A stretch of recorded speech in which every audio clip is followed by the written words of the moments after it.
¿Cómo están todos ustedes? Bienvenidos a nuestro quinto capítulo de Debates Tú Decides 2023. Seguimos con los candidatos, por supuesto, de la circunscripción de la región metropolitana para este nuevo proceso constituyente y la elección obligatoria del 7 de mayo. Estamos con Natalia Piergentili, presidenta del PPD, ex subsecretaria de Economía del segundo gobierno de Michelle Bachelet. Compite en el pacto Todo por Chile, que incluye su partido al PPD, cual usted es la presidenta. ¿Cómo está?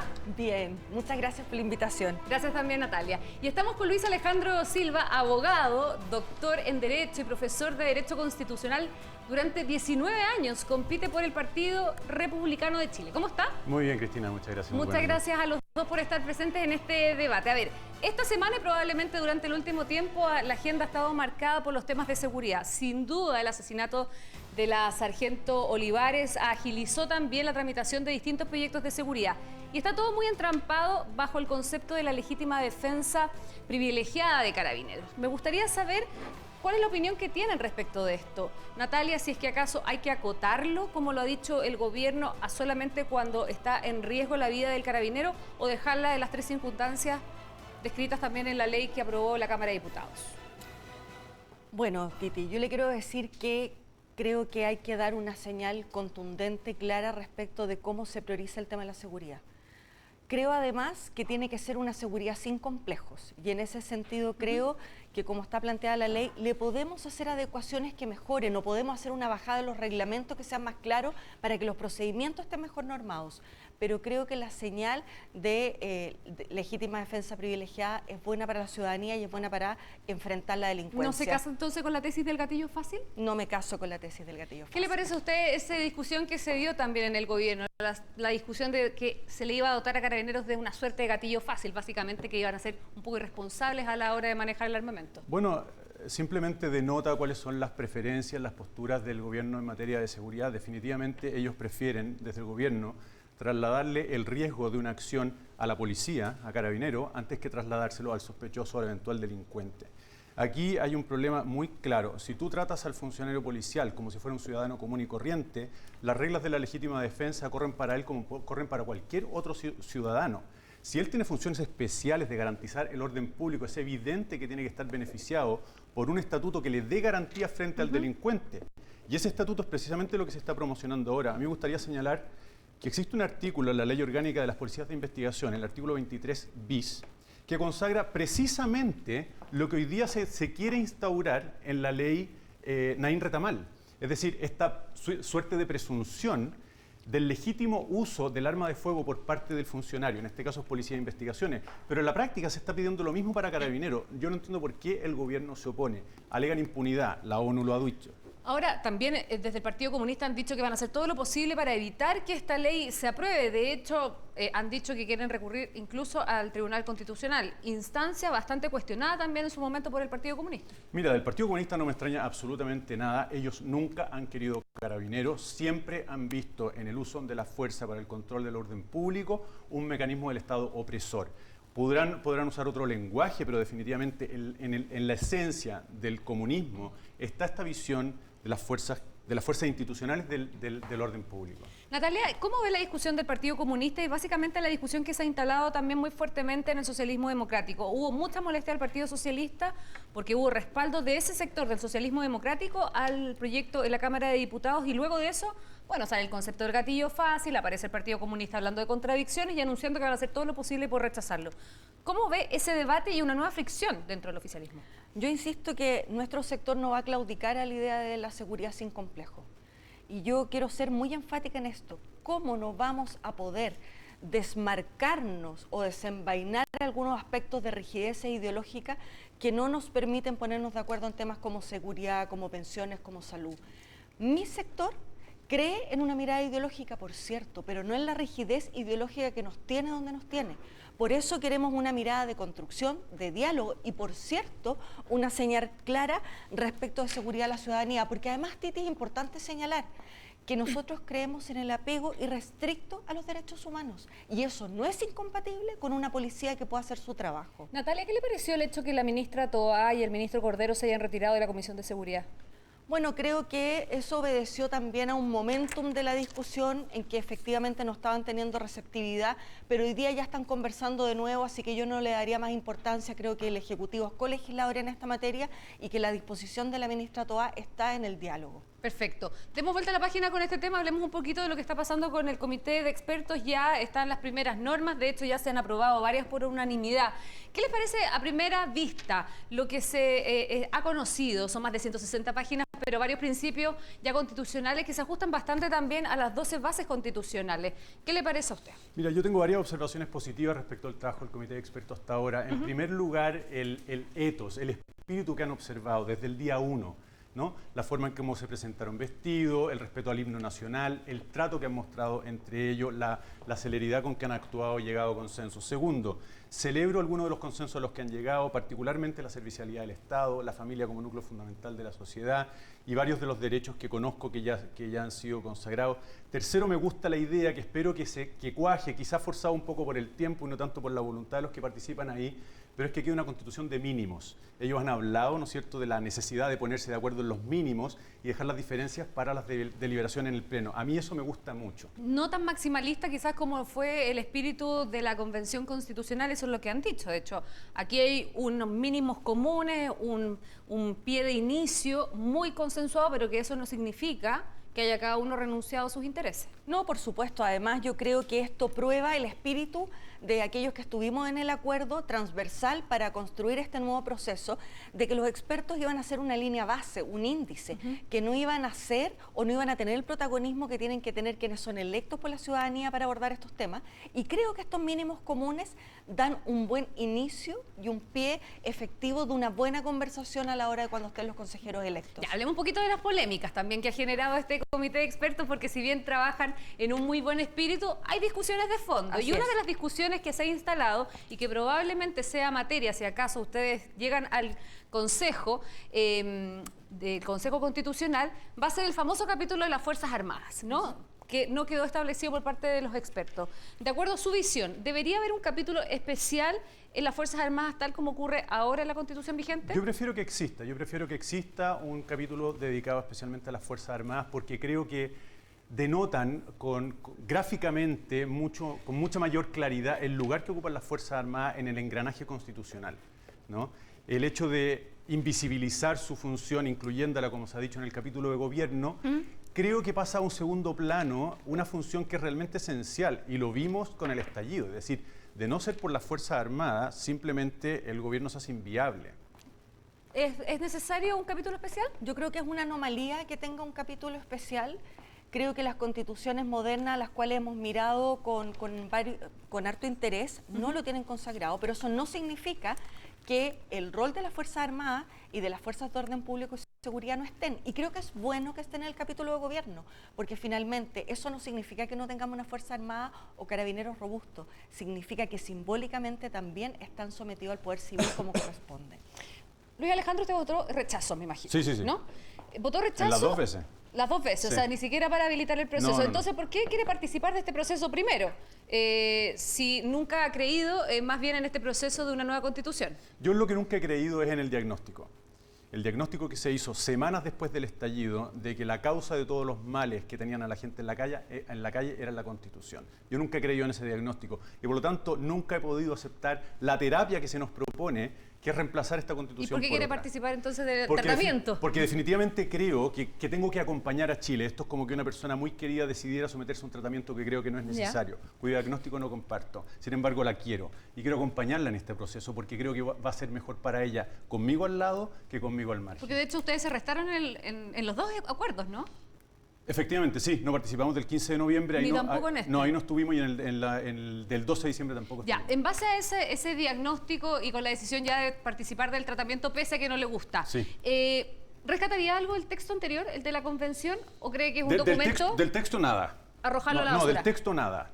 Lo único que rescataría son algunos impulsos, algunas bienes que allí surgieron, como son el medio ambiente, por ejemplo, o la regionalización. Algunos objetivos. Efectivamente, o digamos motivos que inspiraron el trabajo. Podría ser unos sí, nortes. unos nortes. Eso yo lo rescataría, pero del texto definitivamente nada. Natalia, ¿y usted que participó en este último acuerdo, en el del 15 de noviembre No. participó? No. No. En este acuerdo participó usted y recordando también lo que había sido su participación en el proceso de la campaña de la prueba y el rechazo. Siempre desde el PP se dijo, bueno, aprobar para reformar. No es un texto que nos satisfaga del todo. Así es. Y bajo esa lógica, ¿qué rescataría del texto anterior? Bueno, yo creo que hay muchas cosas para rescatar. Primero, creo que hay principios orientadores que a mí me parece que tienen que permanecer, como por ejemplo poner la dignidad humana en el centro, la paridad, por cierto que la descentralización y también el establecimiento de ciertos derechos sociales. Creo que hubo maximalismo, creo que se trató a la misma altura algunos temas que son como de segundo orden, por decirlo, pero creo que derechos sociales, paridad, descentralización son principios que hay que tratar de relevar en este también proceso. Ahora, de distinta manera, como usted, por cierto, pero hay que relevarlos, no pueden estar ausentes. ¿Por qué creen que ganó el rechazo? Una pregunta súper básica puede ser, pero para muchos convencionales, que son los que redactaron la convención pasada, y para sus mayores defensores, básicamente porque la gente no entendió el texto. ¿Qué cree? Bueno, definitivamente el proceso en sí vició el resultado. Es decir, el texto tuvo que soportar el peso de todo un proceso cargado de fanfarria, cargado de estafa. Estoy pensando particularmente en la situación de Rodrigo Rojas Vade, que de paso fue el que me ganó en la elección de constituyente por el Distrito 13. Y eso definitivamente ensució el proceso, malió el resultado. Y segundo, el resultado era malo. Y quiero señalar un solo punto que creo que resume todos sus vicios, la plurinacionalidad. Se instaló la plurinacionalidad. Los 17 representantes de los pueblos indígenas que tenían escaños reservados parecieron monopolizar la discusión. Si un extranjero llegaba a leer esa constitución, iba a pensar que nosotros éramos un conjunto de pueblos indígenas que nos habíamos puesto de acuerdo para hacer una nación. Más o menos eso era lo que traslucía el texto. Y eso resultó tremendamente ajeno. Y a eso agrégale el evento final en el montaje del alcalde de Valparaíso, con esa performance de la bandera, que terminó por convencernos a todos de que buena parte del espíritu que estaba plasmado en ese texto odiaba Chile. ¿Por qué crees que ganó el rechazo? ¿Porque la gente no entendió? ¿O porque hay cosas de forma, pero de fondo también? Primero, Titi, yo creo que es muy importante valorar a la ciudadanía. La ciudadanía es mucho más habilosa, inteligente y con sentido común que a veces que la política. Por lo tanto, eso que estaban desinformados, en fin, puede haber sido una parte, pero que eso explique el rechazo para nada. Es que Elisa Loncón, que está dando muchas charlas en el extranjero, yo creo que aborda eso, lo dice directamente. Hay que ser más humilde para analizar cuando uno tiene una derrota. Y en ese sentido, a pesar de que nosotros hablábamos de aprobar para reformar, nuestra opción, incluso reformando, fue derrotada. Y uno tiene que tener la altura y la capacidad y la apertura para analizar esas derrotas. Y en ese sentido creo que aquí hubo mucho de forma, pero también hubo mucho de fondo.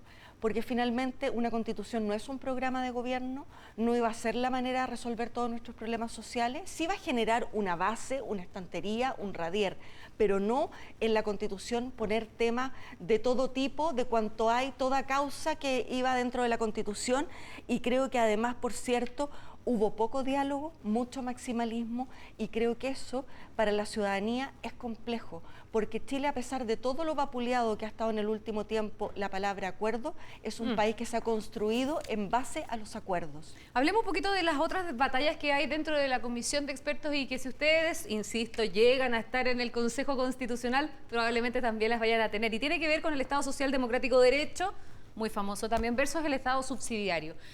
En lo que se ha redactado de acuerdo ahora a los expertos, queda establecido el Estado Social de Derecho, de hecho está establecido en las 12 bases constitucionales, pero también se abre la posibilidad de un Estado subsidiario, o al menos que coexistan. De hecho, en su sector dicen, quedó ahí nomás escrito, quedó solamente establecido como un principio y demandan que sea más explícito. ¿Tiene que ser más explícito eso en la redacción y debería ser parte de las enmiendas en este proceso de los expertos? Yo creo que lo que tiene que quedar claro, yo creo en un Estado social y democrático de derecho, que significa que el Estado puede garantizar derechos que son importantes para la ciudadanía, para hacer un país mejor. ¿Sin presencia de privados? Pero ojo, pero en ese contexto estoy diciendo el Estado tiene que garantizar, no necesariamente proveer. Entonces creo que es muy importante que dejemos las caricaturas de lado, que no confundamos subsidiariedad con mercantilización, porque no es lo mismo, y que digamos, ¿qué es lo que nos importa? Establecer y garantizar derechos y poder tener provisión mixta. Tiene que abrirse a la capacidad de que los privados jueguen un juego, regulados, etcétera, pero tienen que ¿Es estar... falso el debate entonces? Si es que acaso el Estado subsidiario con el Estado Social Democrático de Derecho son incompatibles. ¿Son compatibles? Yo creo que los principios fundamentales son compatibles.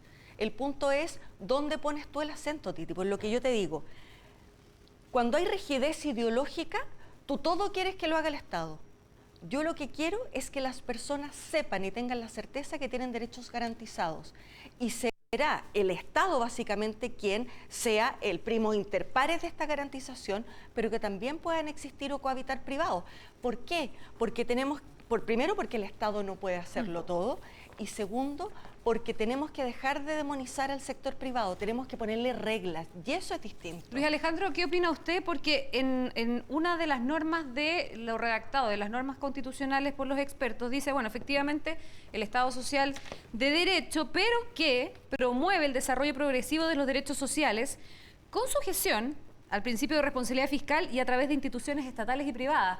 Y esta redacción abre evidentemente la puerta también para la participación de privados. O sea, de hecho, yo diría que cierra la puerta al monopolio estatal en la provisión de servicios básicos. Es decir, lo que las bases definieron, que en la práctica es una constitución de la Constitución, esas bases, lo que definieron fue que hay un Estado subsidiario, en el sentido que lo decía Natalia, que hay una coparticipación particulares y Estado en la provisión de los servicios básicos, ¿no? Vivienda, cuidado del medio ambiente, pensiones, salud, etcétera.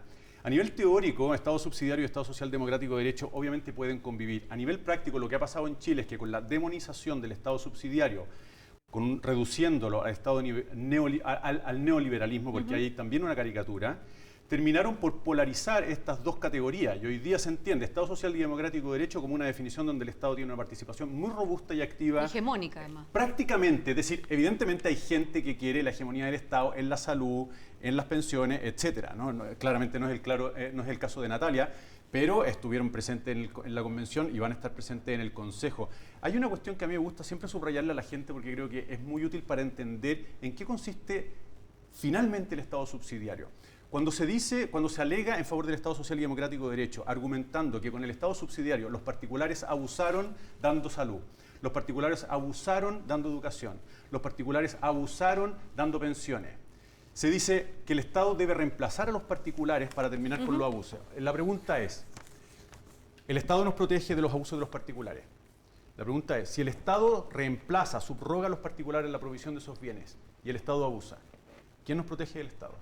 Es una buena mirada también, hacer dar vuelta quizás probablemente el juego de quién es el villano en esta historia. Exactamente. Pero hay una cosa importante también aquí en la discusión de los expertos, es que efectivamente se dejó establecida la participación y el derecho de elegir, que también tiene que ver, está un poquito aparejado con este debate, se dejó establecido el derecho de elegir la cotización de salud, pero no así el tema de la previsión. Y bajo esa lógica, la pregunta de fondo es, bueno, la presencia de las AFP como administradoras de pensiones, ¿qué le parece? Yo creo, Titi, que acá lo que tiene que ser más relevante es cómo yo garantizo y proveo derechos de manera eficiente y de manera transversal, independiente del lugar donde nazcan las personas, donde vivan, etcétera. Y creo que en el tema de pensiones, el problema no es particularmente el FP. Acá tenemos varios problemas. No tenemos sistema de seguridad. O sea, ¿no tiene complejo con las AFP? No tengo complejo con la labor que han hecho de generar la plata y ponerla en inversión. Sí tengo reparos respecto a los sobrecostos y sí tengo reparos también con la falta de información, con las asimetrías que existen, etcétera. Pero creo que eso es un sistema que, con lo que nosotros ponemos, ha hecho, según los organismos expertos, lo que mejor ha podido en rentabilidad. Si el problema es que este no es un sistema de seguridad social, es un sistema de ahorro. Y queremos trascender a un sistema de seguridad social donde hay aporte patronal, aporte personal y aporte estatal. Y a partir de eso, con una cotización más grande, poder poner estos recursos en las distintas carteras de inversión, etcétera. Creo que en eso las entidades que hoy día conocemos como AFP no lo han hecho mal. Pero insisto, creo que tener el monopolio, segundo, los altos costos impuestos que tienen en marketing y en otros que ¿Ya? nosotros terminamos pagando son abusivos, por decirlo menos. Pero ¿cree usted que en la Carta Magna debería quedar establecido, al igual como en salud, la posibilidad de yo cotizante elegir dónde quiero poner mis fondos de pensión? Yo creo que lo que tiene que quedar consagrado es la garantía a la seguridad social y será una ley la que regule cómo se hará el sistema de pensiones. ¿Ya? ¿Y qué ley? En una ley de pensiones. Pero porque ¿una ley que contemple las AFP o no? que contemple Y la libertad de elegir. la eso capacidad de elegir, sin duda. Si aquí nadie quiere hacer un monopolio estatal de las pensiones, ni siquiera el proyecto del gobierno. Lo que se propone es una entidad estatal recaudadora, pero después que nace, quien coloca la plata en el mercado, son entidades privadas, que van a estar reguladas, que van a tener información transparente, que además van a tener otros riesgos de cartera. Por eso yo creo que no nos asustemos con esto. La propuesta del gobierno tampoco plantea un monopolio estatal y creo que lo que hay que consignar en la Constitución es la garantía. Lo que viene después será materia de ley. Luis Alejandro, ¿debe quedar consagrado en la Constitución o en una ley subyacente? Yo prefiero que quede consagrado en la Constitución. ¿La libertad de elegir? Definitivamente, por la razón que te daba antes. La Constitución tiene como finalidad esencial defender al ciudadano frente al principal riesgo que enfrenta como ser social, que es el Estado. Es decir, la forma más peligrosa que pueda adoptar la amenaza a la libertad de las personas es el Estado. Por lo tanto, la Constitución tiene que velar, tiene que consagrar mecanismos que limiten esa posibilidad de que el Estado se transforme en tu peor enemigo. Consagrar la libertad de elegir el sistema previsional, estatal o particular, me parece a mí que es un buen tope al crecimiento que el Estado puede experimentar. Si no se pone ese tope, perfectamente puede llegar a consagrarse en una ley que el Estado se hace cargo de la administración total de los fondos para las pensiones, independiente de dónde vengan. Y eso a mí me parece tremendamente peligroso porque al final tus pensiones quedan en manos del Estado, con lo cual el ciudadano queda prácticamente en manos del Estado. Mientras más poder le entregues al Estado, más dependiente eres del Estado. Y yo Bueno, ¿de quién lo administra de turno? Además. Definitivamente entiendo la Constitución como un mecanismo que debe defendernos del Estado, organizándolo, por supuesto, no se trata de eliminarlo, pero sí ponerle coto. Pero yo creo que ahí hay un tema de principios donde tenemos una gran diferencia con Luis Alejandro, porque lo que yo creo es que aquí no hay que defender al ciudadano individual del Estado, que es un monstruo, y que además, si entre más está, más terrible va a ser la existencia. Estoy haciendo una caricatura, no es que tú lo hayas dicho. Sino que más bien es un contrato de cómo convivimos en sociedad los ciudadanos, la comunidad, cómo nos relacionamos con la fuerza policial, con las instituciones, con el poder, cómo se administra la justicia, etcétera. De modo que aquí no es un espacio para cautelar defensas, sino es un espacio para trazar reglas del juego para la convivencia. Y en ese contexto creo que tampoco me parece sensato señalar que el Estado puede generar un peligro para el ciudadano, toda vez que también yo podría señalar que el monopolio que hemos tenido hasta hoy día de las aseguradoras de fondos de pensión también ha dejado a los ciudadanos en la indefensión. Entonces, creo que hay que cautelar el lenguaje, que hay que regular mejor y que hay que ponernos de acuerdo en cuáles son los principios y las bases, más que en los contenidos del tema institucional que tiene el público o el privado. ¿Ha sido la AFP la que ha dejado la indefensión o el sistema laboral chileno? La falta de cotización, el subir la cuota de cotización, la informalidad también que tenemos en nuestro sistema laboral. Es que tenemos muchos vicios, falta de formalidad. Somos una economía de bajos salarios y además, digamos, imponemos una poca proporción. Claro, si yo le digo a alguien que gana, que es la media en Chile, 400, 500 mil pesos, sabe que usted pone poco para su jubilación, claramente me va a decir, bueno, pero es que eso significa más liquidez hoy día. Entonces, claro, ¿hay un problema sistémico? Sí, no es solo el de pensiones, es un problema urgente que hay que reparar porque tenemos gente que ya está pensionado, se está pensionando y que va a caer en la pobreza, pero eso no significa que hay que desatender mercado laboral, regulaciones y otros. Ya, nos quedan muy poquitos minutos. Yo creo que es súper importante hablar además del sistema político, porque si hubo algunos anuncios interesantes fue en esta materia. A ver, de partida, ¿qué les parece que el periodo presidencial dure 4 años sin opción de reelección y que aquellos que ya estuvieron 2 mandatos, que en este caso es Bachelet con Piñera, no puedan ser de nuevo candidatos? Luis Alejandro. La no reelección inmediata a mí me parece básica. Es decir, el peligro de que quien está en el poder frente a su reelección ponga a su favor toda la maquinaria estatal es tan grande que hay que cortarla de raíz prohibiendo la reelección. Que no pueda ir por tercera vez me parece más discutible. Entiendo que puedan con eso querer renovar los rostros en la política y bien. ¿Pero usted se imagina, por ejemplo, a Bachelet o a Piñera de nuevo candidato? Sí, me lo imagino. ¿Se los imagina? Sí, me lo imagino. ¿Te lo imaginas? No quiero imaginar. Pero porque si nos ponemos en ese sí, escenario, ¿sería pertinente, por ejemplo, que Piñera se presentase a una nueva elección o que Bachelet se presentase a una nueva elección? Bueno, yo tengo claro que la expresidenta Bachelet, porque me lo ha dicho, no tiene ninguna intención, pero creo que además los ciclos políticos son distintos, hay que dar paso a nuevas, no solo rostros, sino a nuevas respuestas a los dilemas de la sociedad que van cambiando. Hablemos también de los partidos políticos, que ese es otro gran tema. 21 partidos políticos entiendo que hay en el Parlamento hoy día, más 2 en formación, 2 partidos en formación. Y se ha puesto también como una norma para justamente también evitar esta atomización extrema que hay también, caudillos, presencia de ingobernabilidad, como se ha dicho también, que solo aquellos partidos políticos que tengan el 5% de los votos van a poder participar en la distribución de los escaños. Con eso hay 7 partidos que tienen menos del 3% de la votación nacional, desaparecen. Entre ellos, en el oficialismo hay varios. Bópoli también desaparece, claro. la democracia cristiana desaparece. ¿Cómo lo están viendo? Yo creo que es un buen incentivo. ¿El PPD cómo le va en esa distribución?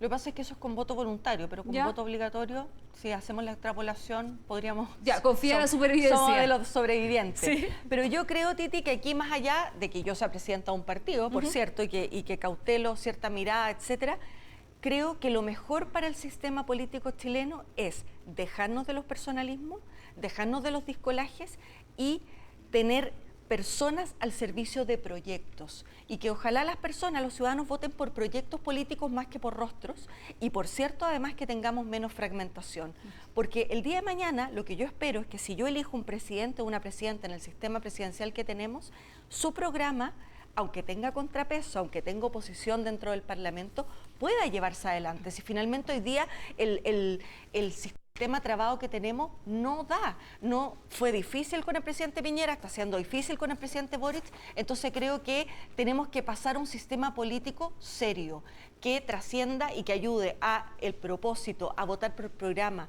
a relevar a las mayorías. No, y además que también apueste por los acuerdos y por las alianzas, porque básicamente estamos con un sistema político donde si no hay concordancia en las ideas, bueno, yo me retiro con mi grupo y armo un partido. Claro. ¿Qué le parece a usted, Luis Alcántara? Definitivamente lo del 5% me parece que va en la dirección correcta. ¿No es muy alta la meta? Podría ser muy alta. Honestamente, me parece un problema súper técnico que no puedo resolver acá. Me parece que va en la dirección correcta, pero sí hay que llamar la atención sobre una cuestión, que es que los sistemas electorales siempre tienen que elegir cómo combinar 2 elementos que son entre sí, que están polarizados, que están en tensión entre sí. Por una parte la estabilidad y por otra la representatividad.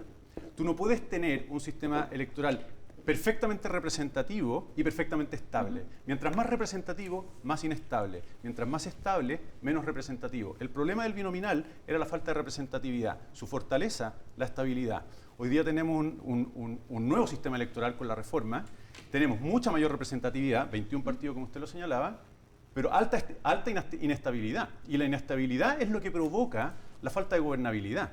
Entonces, el problema es el sistema electoral prácticamente. Bueno. Yo estoy de acuerdo con Natalia que los proyectos son importantes, las personas creo que son aún más importantes, pero definitivamente la experiencia de la reforma electoral al sistema electoral, lo que ha dejado en evidencia es que necesitamos reglas que nos ayuden a ser estables, porque de lo contrario cada uno va a emprender su proyecto convencido de que sus ideas son mejores y quizá con razón, pero eso en favor de la inestabilidad. Bueno, nos quedan prácticamente solo segundos, así que tengo que agradecerles a los dos y decir que uno de los temas que queda pendiente, por supuesto también, al menos en el trabajo del comité de expertos, es justamente hablar del sistema electoral, porque no se discutió eso. ¿Volvería al binominal?